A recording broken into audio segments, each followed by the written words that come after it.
boyfriend. Teenage love. Written by Vella Jamar. Narrated by Deja, Nance. Chapter 10. As the school year drew to an end, summer was upon us. It was of absolute necessity that I attend summer school. I hadn't done as bad as my freshman year, but I still badly needed the credits. There was no way I would be able to put it off as I had the previous summer.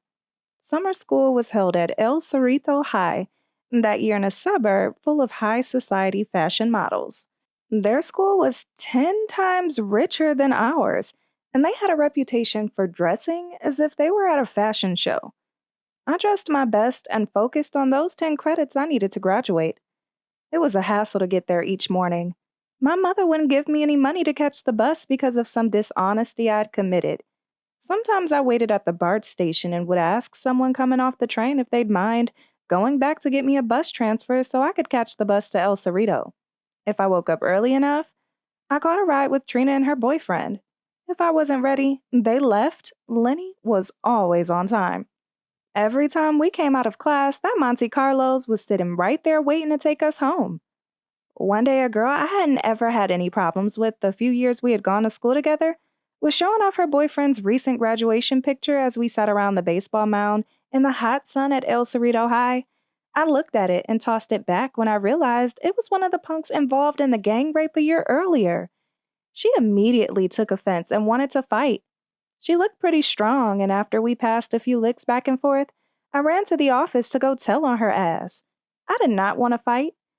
What she was really attempted to do was put her nose in something that had nothing to do with her. All she knew is what her rapist boyfriend told her, not the true full story. She made some comment about me being jealous. I never wanted or ever had any interest in him before or after the violation. Before he'd graduated, one day while passing each other in the hallway, he thought he was going to make me feel bad about what he and his two punk friends had done to me and inquired, "When are we going to get together and do it again?" I responded, "There was nothing down there." Unsure of what I said as he had kept walking, he turned and said, "What did you say?" I repeated, "There isn't anything down there." Still unclear, he stood and repeated again, "What did you say?" I wanted him to be sure not to miss and turned completely around, looked him straight in the eye and said out loud, "There is nothing down there." His itsy-bitsy ego and his itsy-bitsy self were crushed. He said, yeah, okay, looking at me with his little beady eyes. He must have told her something to make her want to get involved for his ego having been bruised. Before then, we had never had a problem.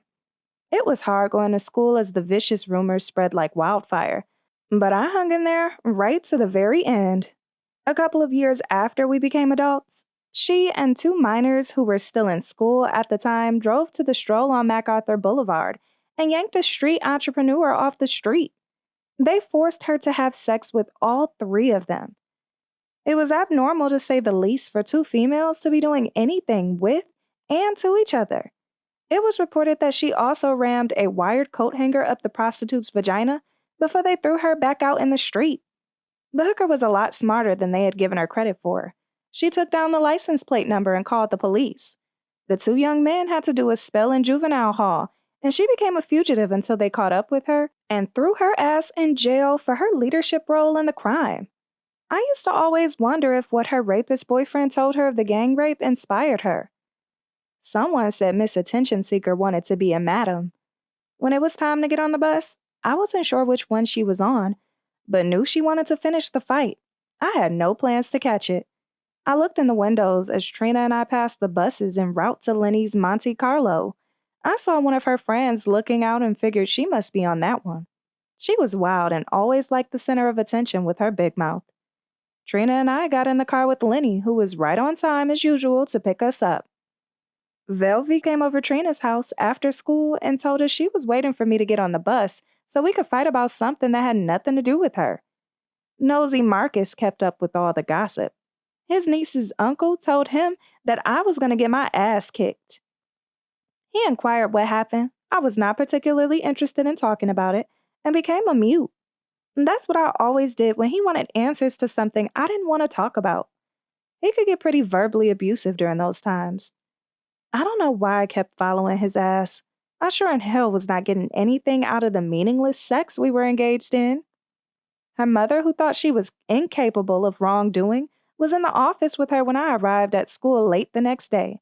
She really wanted to kick my ass when they kicked her out of summer school, claiming it was going to mess up her chances of graduating early as she and her mom pleaded with the principal to allow her to stay. The principal knew I was telling the truth and threw her ass out despite their begging. I enjoyed the remainder of summer school with no further problems. I saw Marcus at the bus stop one morning.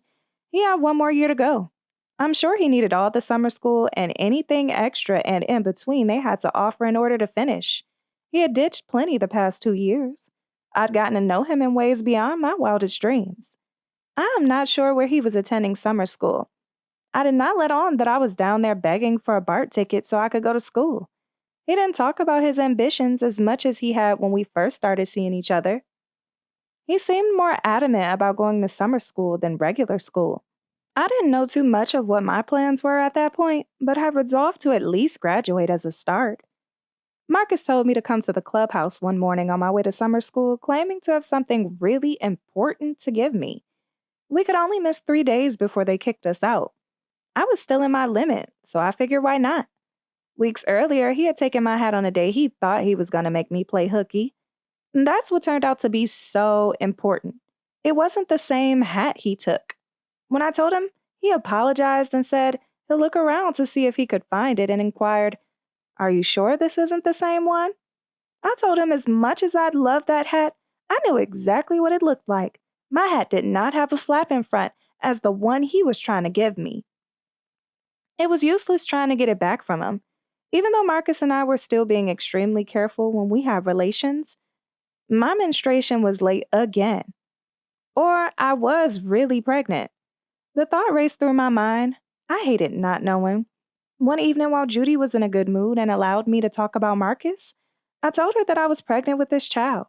It wasn't that I wanted to be expectant. My menstruation just hadn't come and the possibility existed. As we walked home from the wash house, where she had just bought some cigarettes, we ran right into Marcus, who was sitting on a porch about a block from where I live, drinking a soda. Judy, with her big mouth, said, "Ooh, Marcus, I got something to tell you." I didn't hear him say much as I walked ahead while she told him he was going to be a daddy and beat them to her house. When they arrived seconds behind me, he stepped on the porch briefly and disappeared. He must have gone to see if the clubhouse was free and available. When he returned, he knocked on the door. I looked out of the window and he motioned for me to come. As soon as I stepped outside, he grabbed me by my collar and led me to the clubhouse. He was being rather aggressive. He had never manhandled me before. Once inside, he locked the door and threw me down on the bed. Boom! I landed on the mattress. He made love to me. Nowhere near loving as he usually did. When he finished, he sat on top of and slapped me over and over and over again. He'd never done that before, and I was in shock. My head bobbed from side to side with each slap. I lay there listening to him yap between each whack. He was babbling something about what his father said that I couldn't make out as each blow landed on my face. I was in a pretty bad daze as I lay there allowing him to strike me. After being hit about 20 times, I had just about had enough. With my adrenaline at its highest peak, I wrestled him off of me and grabbed a handful of his afro with both hands. I was now on top of and sitting on him. I stunned myself and really shocked him as we traded positions so quickly. He thought he could just push me around whenever he hot damn well pleased. That night, I fought back. He was wearing a big natural at the time, and I tried with all of my might to separate it from his scalp. It's amazing how strong you become when someone makes you angry. "I'm sick and tired of you slapping me like you ain't got no sense," I yelled at the top of my lungs. "Forget proper English when you are mad."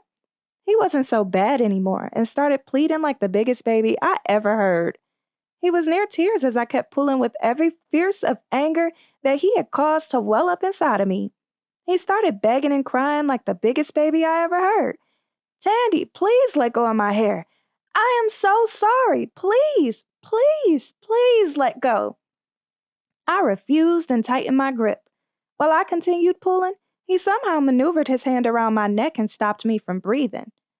I don't know where he had learned that trick from, but I had to let go then.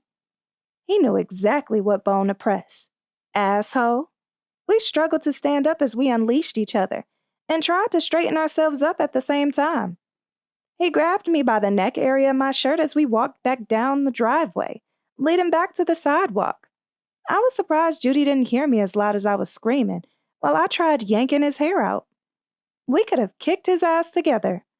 When we got to the front of the house, two of Olita's brothers, Andre being one of them, happened to be walking by.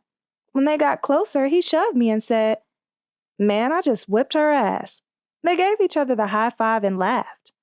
I was hot and walked across the street and knocked on my mother's side door after gathering a few big rocks off the ground. That jackass was standing near the front of our house talking shit and still laughing. I opened the door and threw a rock at him, naturally locking it afterwards. He boldly walked on our porch and tried to open the door. How dumb did he think I was? Did he really think I'd be foolish enough to leave it unlocked? I opened it again after I made sure he was downstairs by looking out the front window. I slung another one his direction and quickly closed the door. He walked on the porch again and invited me to open up so I can finish whooping your ass. I declined his request. We exchanged words through the locked door as I talked shit on the secure side. The third time I opened, one of them asses shined a flashlight in my face, while the other two lit and threw a firecracker inside. My mother heard the popping sound and asked, "What was that noise?" I told her some idiots threw firecrackers through the door and went upstairs. They laughed and took off running. Stupid jerks. That was our first major fight. I saw Andre the next day as word was going around 12th Street that I had gotten beat up. He probably helped spread the vicious lie. He may have whipped my ass in the beginning, but after I got a hold of his natural, he wasn't so bad anymore. I bet he didn't tell anyone about being near tears as I tried to yank it off of his head. Andre teased, "Ah, you got your ass kicked," and began laughing. I walked off without saying a word. A few other guys teased the same when I went to the store. I walked home and stayed in my room reading, which I hadn't done in a while. To hell with Marcus. I don't need him for anything anyway. I concluded as I always did when we parted. I tried my best to forget his ass. I spent a considerable amount of time over Trina's house after I got home from summer school watching the stories. They were a lot more fascinating than the story unfolding in my own life. Trina and I were hooked, literally unable to move until a commercial came on. After the last one went off at 3:30, we tried to get something meaningful done with the rest of the day. Raymond attended summer school at El Cerrito High and had apparently heard about the fight, Marcus's version. One day I was walking in the hallway about to pass him and quickly turned my head as if not to see him. He was wearing a leather coat and leather flap hat that I sometimes saw Marcus styling. I tried to hurry by without speaking as I normally did when I saw him.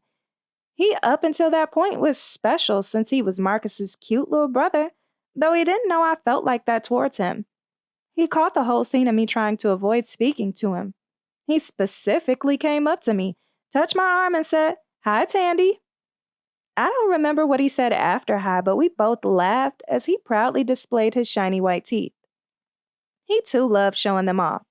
We parted friends as we were before me and his brother's fight. For the next 2 weeks, I went through a range of emotions. I never fought with Marcus and felt that we had really come to an end. Our mild fights months earlier, where I took $2 out of his wallet, was nowhere near the violence that took place during our recent fight. I hadn't fought back when he struck me a few times for taking his money. I don't know who he thought he was. He was not going to slap on me like he was without any hot damn sense. It took Marcus 3 weeks to come reconcile. I never went around the corner looking for him after any of our departures. I wasn't the one crazy about sex. It was him. I was fine without him digging in me, as his grandmother would impersonally refer to sex when I got to know her years later. When he did swallow his pride to come and make up, he went about it in a most roundabout way. That boy was full of surprises. I left Judy's house late one night, and to my absolute surprise, when I walked into my room, Marcus was kneeling beside the rocking chair. I don't know how in the world he would have explained himself if someone else would have come in. I was flabbergasted. I asked how did he get up there, and he said he climbed through the window, so casually as if he was supposed to have climbed up. I asked how did he know how to do that, and he reminded me that he was the one who gave me back my diary. He, of course, read every word first. I then remembered I was furious with him from the fight we had. When I stopped being shocked at his presence, I started getting him told.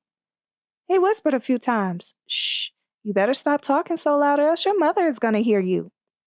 I was too caught up in getting him told off and went on yapping. We were directly over her room. The door wasn't fully closed, just sort of cracked a little, and I kept on talking shit. At the moment, all that was important was that I let him have a peace of mind as I fussed in as low a tone as possible. "You sure have a lot of nerve," I told him among other things. There was no joy of him being in there, though. It may have been under other circumstances. I couldn't believe he had the audacity to come in my room after he slapped me back and forth. I was still hot just thinking about it. I was telling him off good, when suddenly the door slammed into the wall. It was my mother who must have crept up the stairs after she was alerted by my big mouth. I thought I was being quiet. I hadn't turned on the light, and it was still dark except for a small amount of light that shined in from outside. Marcus stood up staring. He did not know what to do and looked trapped. She turned on the light, and all three of us looked intently at each other. She didn't know whom to address first, as she looked like she wanted to whoop us both. She decided to focus her attention toward him first and yelled, "Get your ass out of here!" Fury in her voice, as if she wanted to kill him. He looked like he definitely wanted to go, but was unsure of how to go about it. He stood motionless, looking as if figuring which route to take. He didn't know whether to run past her as she stood directly in front of the door, or try to make his way back out of the window where he may have had some help getting shoved down the roof. He opted to make a run for it. Without saying a single word, he hadn't said much the whole time he was there. He flew faster than any lightning I ever saw. There was a set of 4 stairs that he had to go down before turning left to hit the next 12. As he soared past, she swung at him with a great might, reiterating, "Get your ass out of here." She tried her best to knock him down those stairs. All I heard was tumbling and the door opened and shut quickly as he made his way to safety. He was out in a matter of seconds once he passed my mother. I can't remember if she followed him downstairs to make sure the door was locked after he shot out or not. What I do remember is her looking at me as if she wanted to kill me. She stated, "Over my head, Tandy? Over my head?" I tried explaining that we weren't doing anything. She wasn't trying to hear a word I had to say. All she felt is that I had disrespected her by having Marcus over. She beat me despite me reminding her that both of her other daughters had their boyfriends in the house, way past the living room and into their bedrooms. She still wasn't hearing it and kept on hitting. I tried not to holler too loud because I knew Marcus didn't run too far after he got to safety with his nosy ass. When she finished whooping me, I went to sleep despising him for climbing in my room. When he had my diary, he must have read how I had to climb in some nights and simply figured it out and tried it himself. That boy had some nerves. Over the years, I'd often tell him he had so many nerves, there wasn't enough room in his body for them all. My mother set a lot of double standards in our lives. Not only did my oldest sister's boyfriend live with us when we lived in San Jose, he and her shared the same bed in the room I shared with her. There were many nights I awoke to squeaking sounds while they were cutting it up in that twin bed. I would feel so uncomfortable that I'd go finish sleeping in the living room to give them some privacy. I still have no idea why they didn't feel out of place doing the do in front of me. I was in the 6th grade. That meant my sister, who was 4 years older than myself, was in the 10th grade at that time, which was exactly how old I was when she found Marcus in my room. We hadn't even come close to doing anything. We weren't going to, as mad as I was at him. Marcus came the very next evening with his nosy ass. He went in the backyard after he was sure my mother was asleep and threw pebbles at my window to get my attention to come down. When I went outside, he walked us down the street to ensure not to run into my mother so soon after the night before. The first thing he asked was, Did you get a whooping? No, I replied. Liar, he screamed. I heard it all and laughed while pulling me close. I tried pulling away, but he held me tight while laughing in my face. He said he was sorry, both for getting me in trouble and for the fight. He said he had never slapped anyone like that before and always wanted to know how it felt. He said his head was still sore from me trying to pull his hair out. He also said that Glenn had told him if he wanted to keep a woman in line, to slap the shit out of her, and that when he told Glenn it didn't work, Glenn told him he hadn't slapped me hard enough. You better experiment on someone else the next time, I responded. He apologized once again, held me close, and asked was I really pregnant? I told him no and that it was another false alarm. I don't know why I even thought I could possibly have gotten pregnant, as careful as we were both being. My menstruation acted up sometimes and had me in suspense until it showed up. We walked to the clubhouse and spent the night peacefully in each other's arms. I knew he only loved me from the waist down, but I loved him back. I yearned for the day we'd have more in common than sex. I was emotionally and sexually involved with him, and he was making me crazy. I finished summer school and received my 10 credits. I was glad it was over. I never told Judy and Trina what happened as far as the ass whooping and Marcus being caught in my room. We wrapped up the summer and had about a month of being free before having to start another school term. I was still short of officially being in the 11th grade by a few credits. I didn't care about that technicality. I was a junior as far as I was concerned and determined to finish with my class. We stayed around the house most days and didn't really do anything special. We were getting a kick out of Snoopy's continued growth. I enjoyed being over Judy's and Trina's house more than my own. Things were pretty tense that summer at my own house, with both of my sisters and their newborns at home. My sister right above me, and I hadn't been friends in recent years. Really, since adolescence entered our lives. Being raped by her boyfriend certainly hadn't helped anything. I didn't hate her. We just got along better when she was gone. She wanted to be grown early in life, and it was always more peaceful when she was away. One summer afternoon, I grabbed something to eat. I relaxed on a cedar chest near the stairs in the hall area. I don't remember who said the first nasty thing. It just spun out of control from there. She said some nasty things, and I sure said some back. I must have said something that really got next to her. I remember when I was a little girl, there was some tale going around about sticks and stones can break my bones, but names can never hurt me. That was a lie if I ever heard one. Words can really hurt. She came in from the kitchen where she was peeling potatoes, pointing a long knife in my face talking shit. I did the logical thing and grabbed it to get it out of my face. She then hollered, "Mama, you better come get this girl." When my mother and older sister came in, all they saw was the knife in my hand. They failed to see the part where she had pointed it in my face. They grabbed the knife and held me while she jumped on me. I guess they felt sorry for her because she was pregnant with her second child as a teenager. My grandmother had warned of getting pregnant a second time out of wedlock. Waddling, she referred to it. She preached vehemently, "Don't go around making the same mistake twice." While I was going upstairs, she had the audacity to say, "You ain't good for shit." I angrily responded, "What the hell you good for besides fuck? Fuck and fucking." I ran upstairs and got dressed. They literally held me while she hit and pulled my hair. They let me go after she got several licks in. I got the hell out of there in search of Marcus. I really hated that house. I think we provided each other with an outlet to get away from it all. I had calmed down by the time I found him. We went to the clubhouse and stayed a few hours talking. I wasn't in his sexy mood, just needed to get away from the drama. We weren't into sharing our family issues with each other at the time. By the time I felt somewhat sane again, I walked around the corner and went back to the dreary house. I used to dream that Marcus would come and take me away, so I wouldn't have to ever go back. I really loved that boy. A lot of times I went over Trina's house to get Mind's peace. It was always nicer seeing their family mishaps than being in the midst of my own. Theirs mostly consisted of her and Judy getting into a disagreement about some small thing or another. I never talked about what was going on in our home to them. A few nights later, Marcus came by, waking me with his pebbles. When I went outside, he walked us to a car he was driving and we rode off. I didn't even know he could drive. We headed straight to North Richmond, which I was totally unfamiliar with at the time. He wanted to have sex in the car. I told him no.